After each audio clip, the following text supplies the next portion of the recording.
This is immigration attorney Misbah from Misbah and Associates, PLLC, immigration law firm. Today is July 27th, 2020, and we are here to answer your questions and concerns with regards to the international students, that is F1 and M1 students who are in the United States to complete their course of education, or who are on vacation or during the summer break within their home countries, and they have certain questions with regards to their spring session.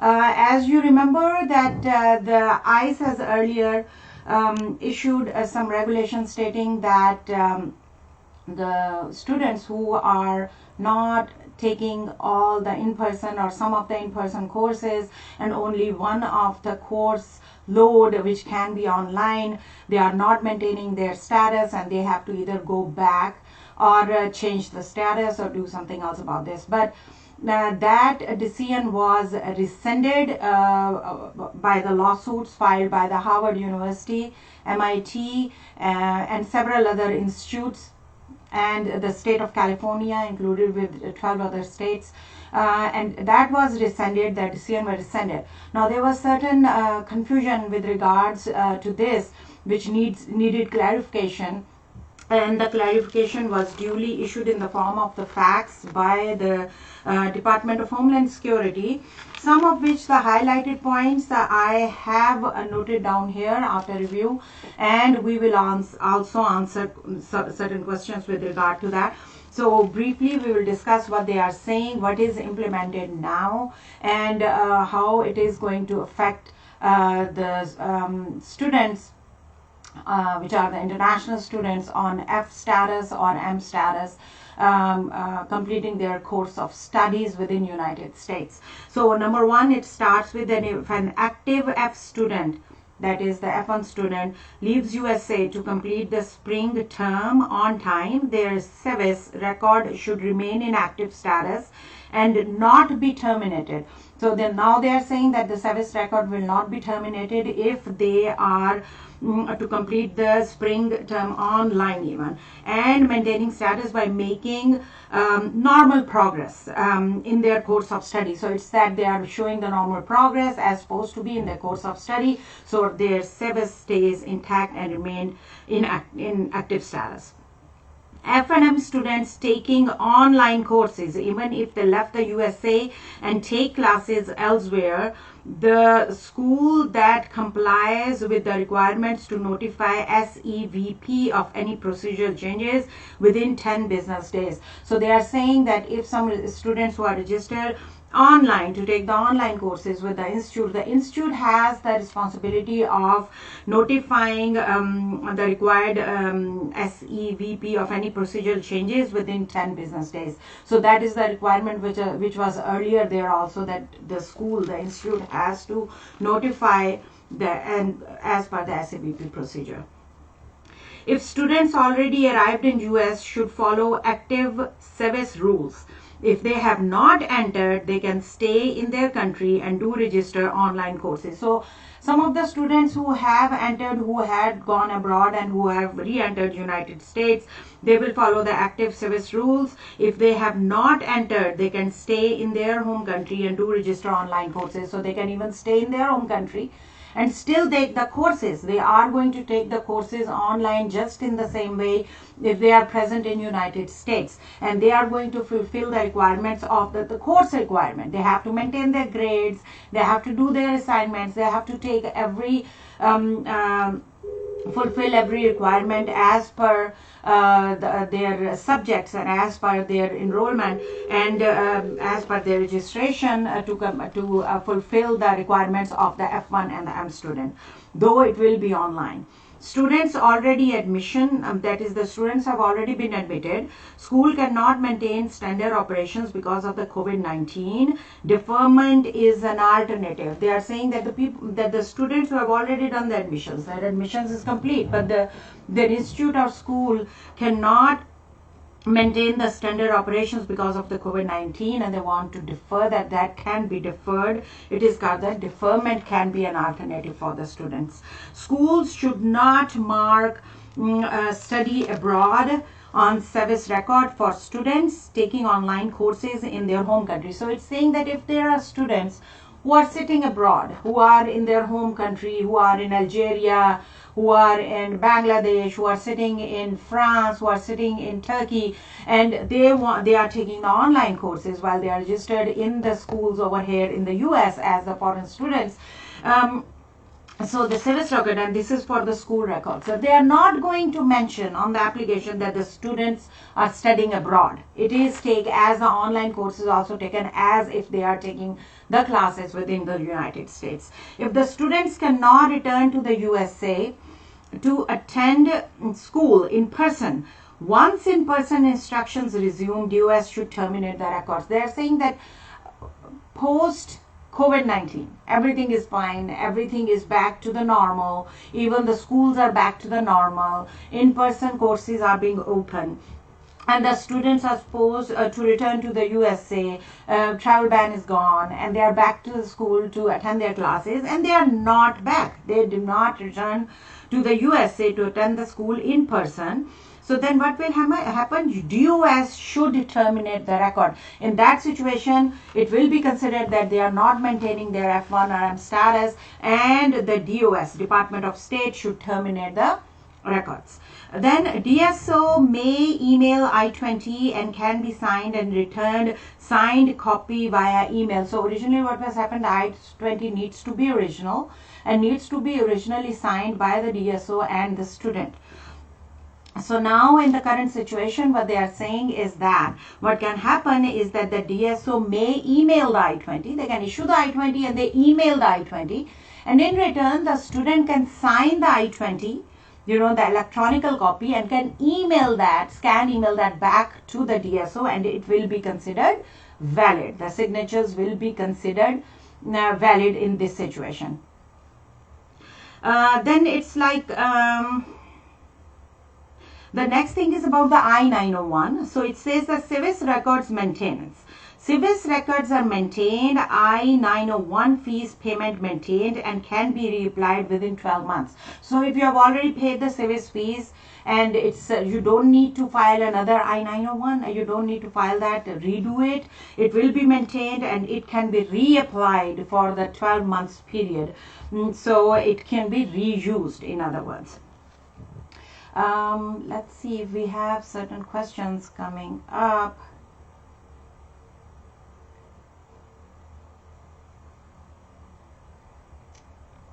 Okay, there are some questions and we are going to go through them in detail. But for right now, we'll move forward. So there are certain concerns in case the full course requirement cannot be met due to some cancelled courses, due to mobility, or to deliver via online. So what can happen? So if there is an inability that the full course cannot be met due to some cancelled courses which cannot be taken online, so still it can be waived. So if any condition, any situation like this happens, that will be waived, and the F1 and M1 are still considered to be maintaining their status and doing the full course of completion of the course during that semester, what is requirement.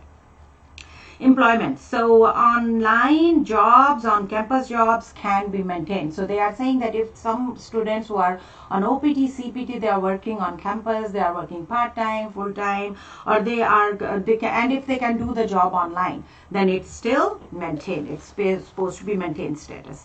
OPT and OPT STEM students can work remotely and maintain their status. So OPT and OPT STEM students, they can maintain their status even by working remotely if that is possible. So that is that they are still maintaining their OPT status, which is the work status.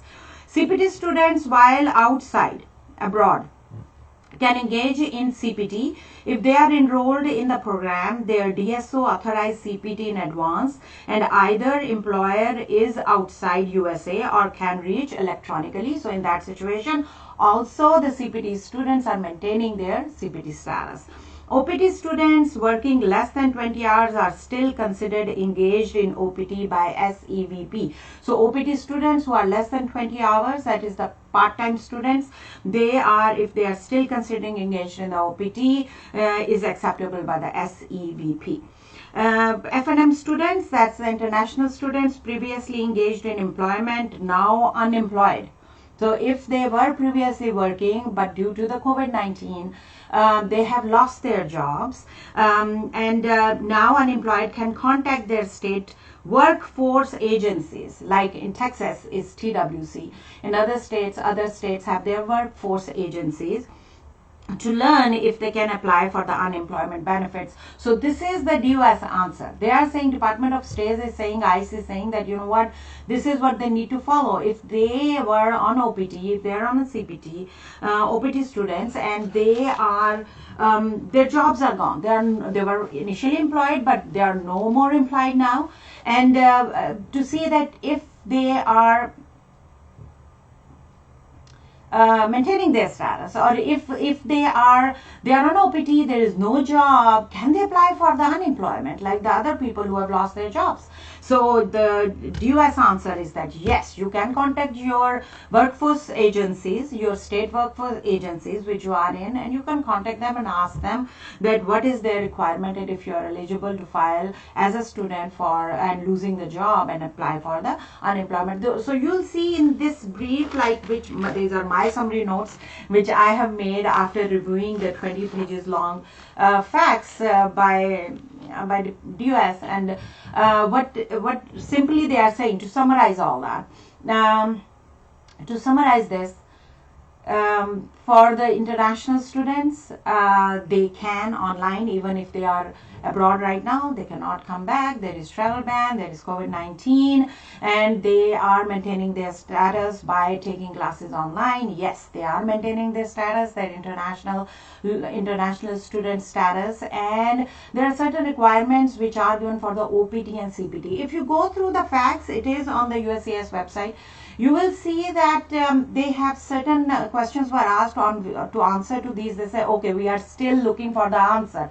Especially these are the answers for questions for the OPT concerns. That the students on the OPT, there are certain requirements. They are saying that what we need to do, and the Department of Homeland Security is saying we are still looking at the answers. We are still coordinating on the answers, and we will be coming up with the answers for them. So there will be another fax or another memo, I think so, released soon by the DHS, where they are going to explain everything in detail and saying that about the OPT, or if there are certain questions which you feel are not answered over here in this fax. But yes, the courses can be taken online. The F and M students are maintaining their status. There is nothing wrong with their status by taking their courses online. There is no restriction on the number of the courses to take online and in person like previously. That order has been rescinded, and the students can now take the online courses. And about the OPT and about the CPT, so even if they are eligible to do the CPT and OPT online, and if they can do that, so they are still maintaining that as well. If they were employed before on the OPT and they got unemployed, they need to contact their state workforce agencies and see what can be done with regards to this thing. Okay, we have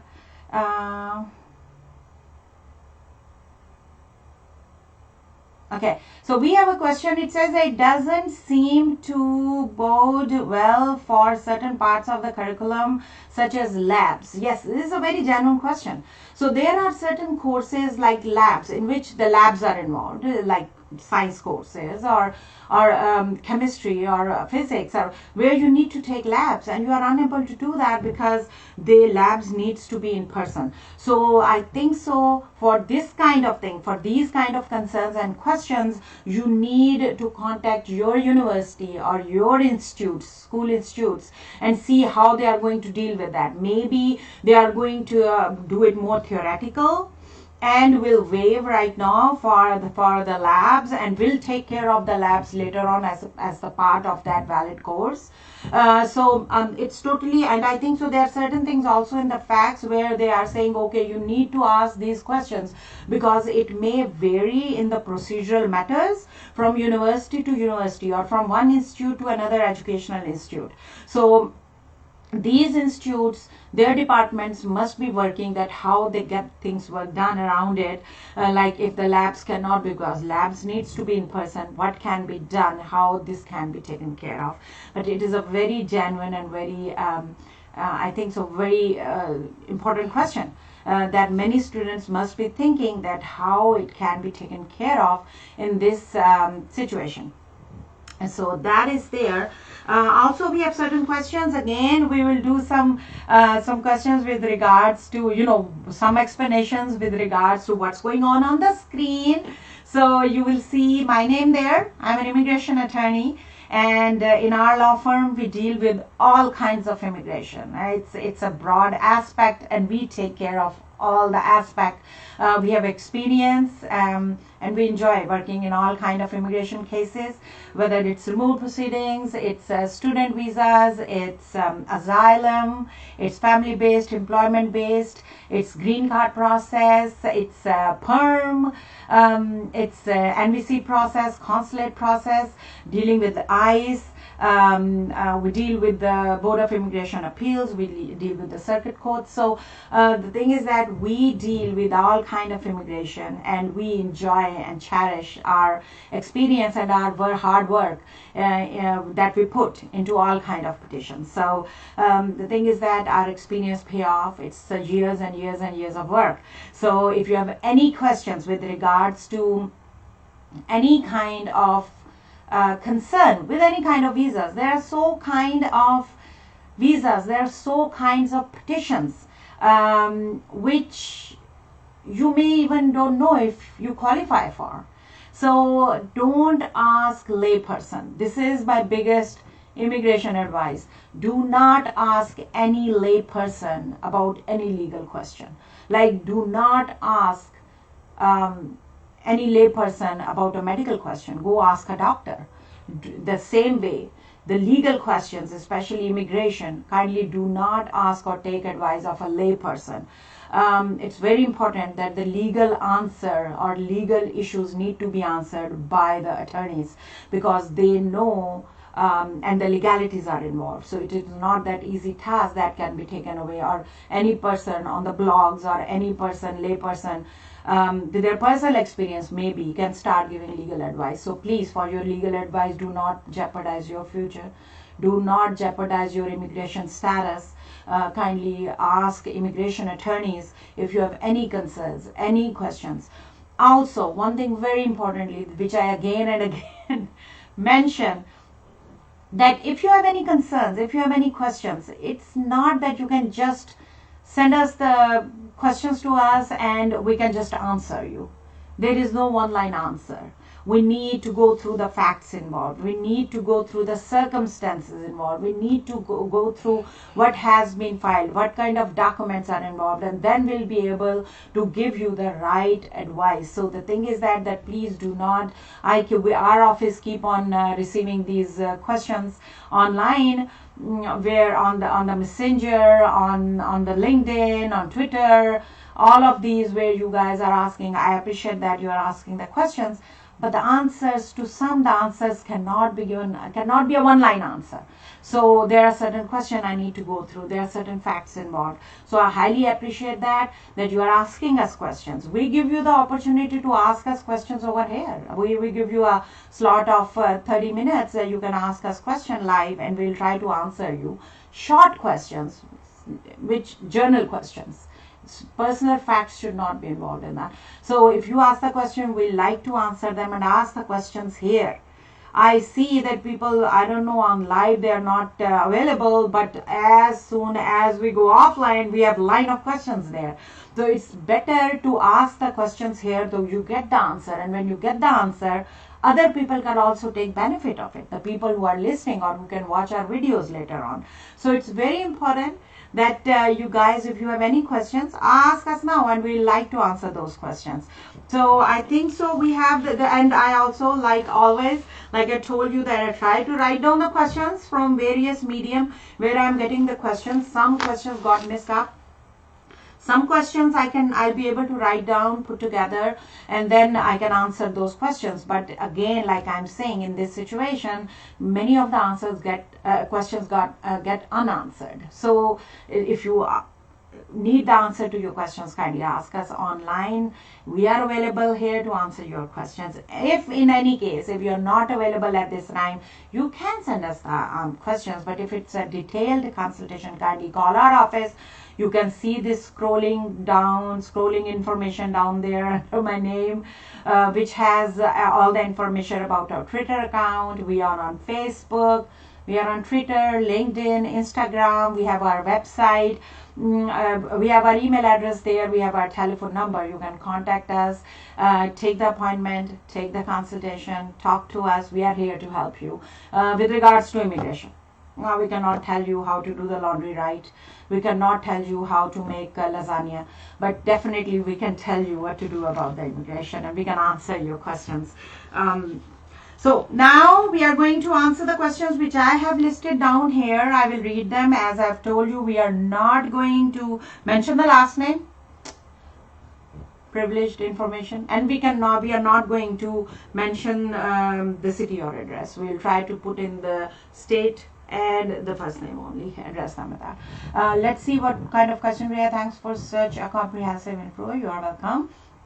What kind of immigration cases do you like processing the most? Wow, it's a very nice question, touchy question for me. So people ask me, if you do all kind of immigration, you have done all the kinds of cases. I think so. I have done all the cases. So maybe I missed on something, but it doesn't come into my mind. What I enjoy the most? I think so I enjoy the most complex cases. Immigration is a very complex subject. It's unfortunate that some people put it down as, oh, immigration is nothing, we have done it ourselves. No, nobody has done that, believe me. So immigration has become more and more complex, and it has always been complex. There are such venues which you have never visited in immigration.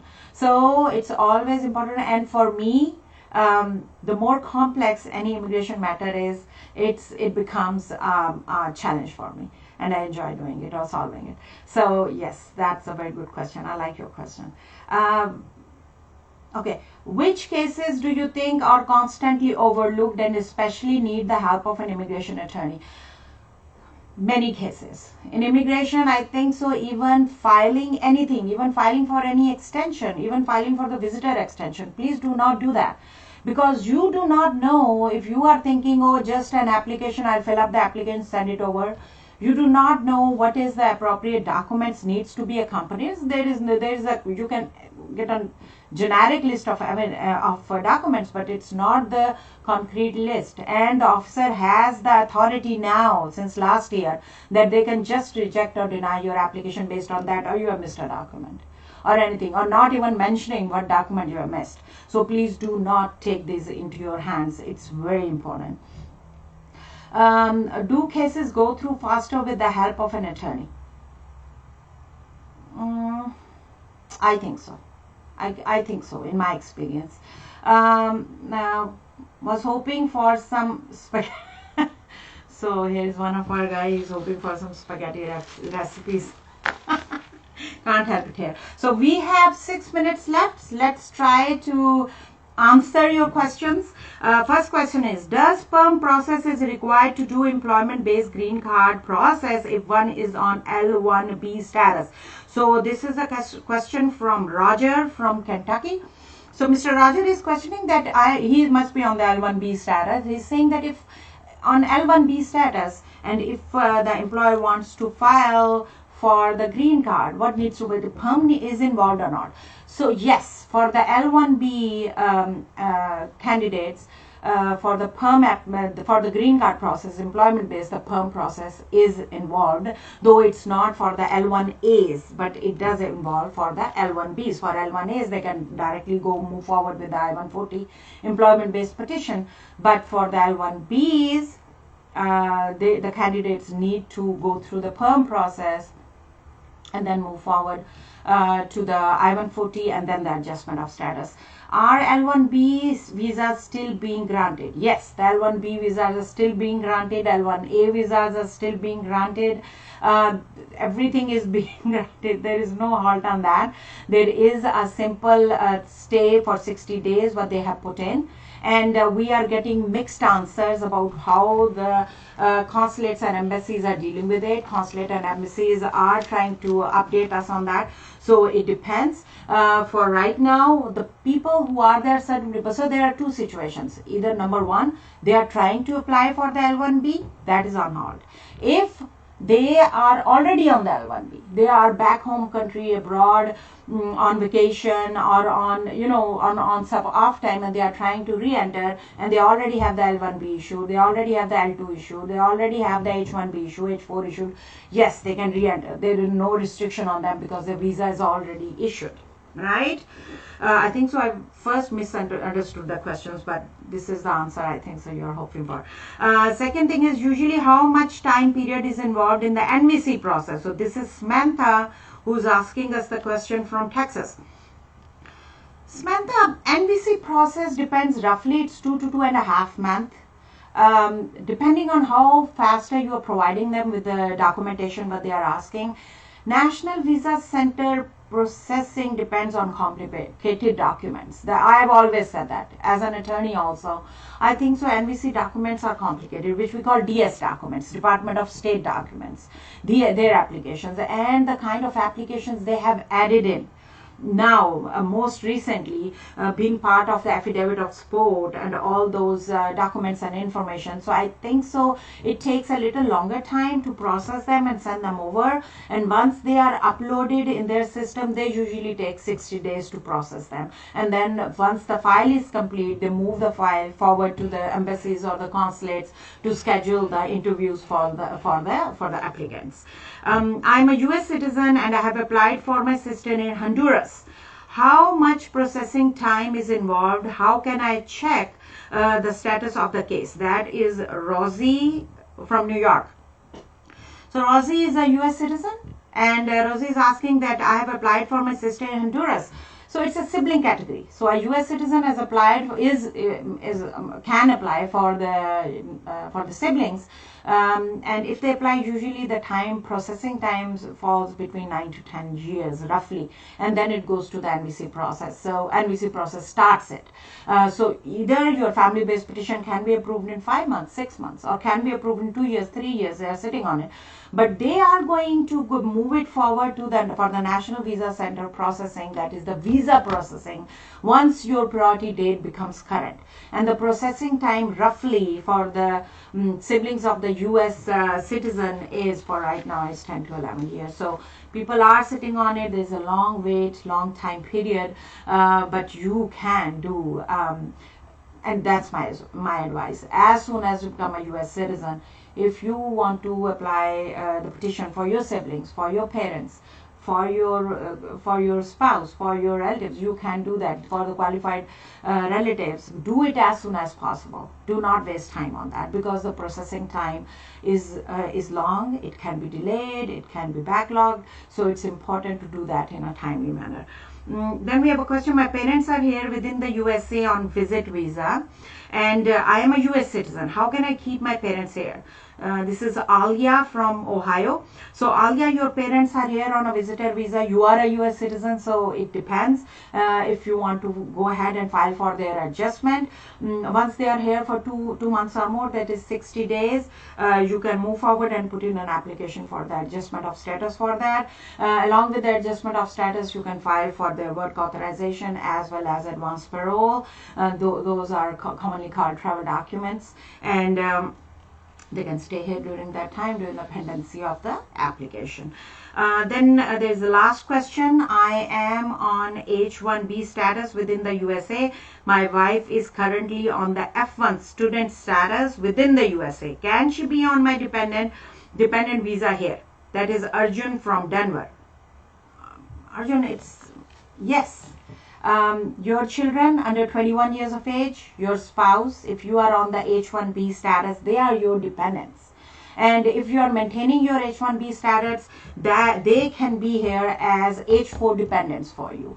Even under certain circumstances, if you have employment-based petition which is approved and there are certain requirements, if you fulfill that requirement, your spouse can also be eligible to file for the work authorization. That is EAD that we call. So yes, for the H-1B, H-4 visa status is given to the dependents, spouse, and the children under 21 years of age. Okay, so I think so we have, and it's 4:30, we have answered all the questions that we have received, that I was trying to write down, and we have addressed the facts which was issued with regards to the international students. So I think so the international students who are listening, if they have any questions, they can send me an email, or they can contact us, no problem, on the scrolled screen down there, and they can ask us questions. But it's always important, we do announce for our online thing on live, so if you have any questions, you can ask us, and we'll love to answer those questions. I think so it's time for us to do our parts, and until we see each other next Monday with more question answers, with more immigration concerns, and we will like to address some issues which are very, very important for you. So stay safe, stay healthy. Thank you very much.